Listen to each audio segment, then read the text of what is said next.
చావు నోట్లో తలపెట్టి తెలంగాణ రాష్ట్రాన్ని సాధించిన గొప్ప వ్యక్తి కేసీఆర్ అని నల్గొండ నగర 34వ division BRS party incharge Ravula Srinivasa Reddy అన్నారు.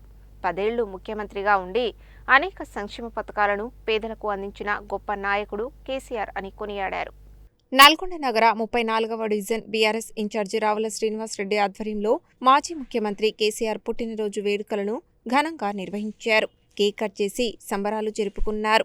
ఈ సందర్భంగా రావుల శ్రీనివాసరెడ్డి మాట్లాడుతూ వచ్చే అసెంబ్లీ ఎన్నికల్లో కేసీఆర్ను ముఖ్యమంత్రి చేసే దిశగా పార్టీ శ్రేణులు అందరూ కలిసికట్టుగా పనిచేయాలని కోరారు. ఈ కార్యక్రమంలో మాజీ ఎమ్మెల్యే కంచర్ల భూపాల్ రెడ్డి సతీమణి కంచర్ల రమాదేవి, ఫహీం ఖాన్, నాగులపల్లి శ్యాంసుందర్, బండ మధురెడ్డి, గుండ్రెడ్డి యుగేందర్ రెడ్డి, రాపోలు వెంకన్న, చింతపల్లి రాజురెడ్డి, మహేందర్ రెడ్డి, భిక్షమయ్య, అంజయ్య గౌడ్, అవినాష్ కుమార్, సురేష్ రెడ్డి, విజయేందర్, శ్రీకాంత్, వాసుదేవరెడ్డి, కరుణాకర్ రెడ్డి, నరేష్ రెడ్డి, బాలు, రాజు గౌడ్, వెంకన్న, రేణుక, విజయ, శోభారాణి, సరస్వతి, సుజాత, జయమ్మ, లక్ష్మి, సంధ్య, సంతోష, స్వాతి, భారతమ్మ, అమ్ములు తదితరులు పాల్గొన్నారు.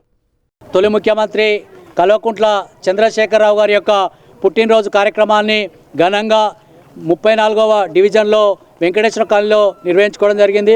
ముఖ్యంగా తెలంగాణ తొలి ముఖ్యమంత్రి కల్వకుంట్ల చంద్రశేఖరరావు గారు ముఖ్యమంత్రి అయిన తర్వాత ఈ రాష్ట్రంలో అనేక సంక్షేమ కార్యక్రమాలు తీసుకొచ్చి ప్రతి ఒక్క గడప గడపకు అందించినటువంటి గొప్ప వ్యక్తి, అందరి మనసు దోచుకున్నటువంటి వ్యక్తి కల్వకుంట్ల చంద్రశేఖరరావు గారు. కల్వకుంట్ల చంద్రశేఖరరావు గారికి మరొక్కసారి జన్మదిన శుభాకాంక్షలు తెలియజేస్తూ ఈ కార్యక్రమంలో పాల్పంచుకున్నటువంటి 34వ డివిజన్ బీఆర్ఎస్ కుటుంబ సభ్యులందరికీ కూడా పేరు పేరున ధన్యవాదాలు తెలియజేస్తా ఉన్నాను. తెలంగాణ జాతిపిత, మన అందరి ఆరాధ్య దైవం కల్వకుంట్ల చంద్రశేఖరరావు మన తొలి ముఖ్యమంత్రి గారి యొక్క జన్మదినాన్ని పురస్కరించుకున్న అందరూ కూడా అనేక మంది మహిళలు, పురుషులు, తర్వాత చిన్నారులు అందరూ కూడా అందరి సంతోషంతో ఈ యొక్క కార్యక్రమాన్ని చాలా దిగ్విజయంగా ఘనంగా జరుపుకుంటున్నాం.